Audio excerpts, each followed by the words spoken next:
HSC পরীক্ষার্থী 2024 তুমি যদি ইংরেজি দ্বিতীয় পত্র পরীক্ষা নিয়ে খুবই টেনশনে থাকো, খুবই দুর্বল থাকো, সারা বছর পড়াশোনা করনি বা গ্রামার পার্টে তুমি খুবই দুর্বল, কিছুই পারো না, তাহলে আজকের এই ভিডিওটি সম্পূর্ণ দেখো। আমাদের সাজেশনের ভিতর থেকে তোমরা কিন্তু গ্রামার পার্ট এবং রাইটিং পার্টে হুবহুব কমন পাবে। তোমরা জানো গ্রামার পার্টে কিন্তু 60 মার্ক রয়েছে এবং এখানে কিন্তু সবথেকে বেশি ছাত্রছাত্রী দুর্বল। তবে টেনশনের কোনো কারণ নেই, আমরা যা যা বলবো এইগুলোই শেষ মুহূর্তে তোমরা কিন্তু পড়লে পরীক্ষায় হুবহুব কমন পাবে।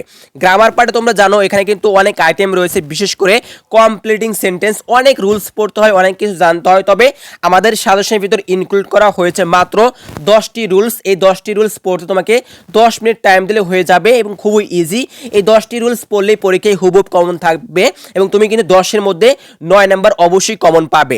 রাইট ফর্ম ভার্ব থেকে কি পড়তে হবে, মডিফায়ার থেকে কি পড়তে হবে, সেন্টেন্স কানেক্টর থেকে কি পড়তে হবে এবং ইম্পর্টেন্ট যেগুলো পড়লে তুমি পরীক্ষায় কমন পাবে সেইগুলো ইনক্লুড করা হয়েছে। এক কথায় বলতে গেলে আমাদের এই সাজেশনটি পড়লে তুমি যদি সারা বছর নাও পড়াশোনা করে থাকো, তুমি কিন্তু পরীক্ষায় গ্রামার পার্টের জন্য 50 মার্ক হুবহুব কমন পাবে এবং রাইটিং পার্ট থেকে তুমি কিন্তু সর্বনিম্ন হলেও 30 মার্ক এবং বেশি হলে তুমি কিন্তু 35 মার্ক ইনশাআল্লাহ কমন পাবে। তাহলে সেখানে যদি তুমি 50 মার্ক পাও আর এখানে যদি তুমি 30 মার্ক হুবহুব কমন পাও, তুমি কিন্তু এ প্লাস পেয়ে যাচ্ছ।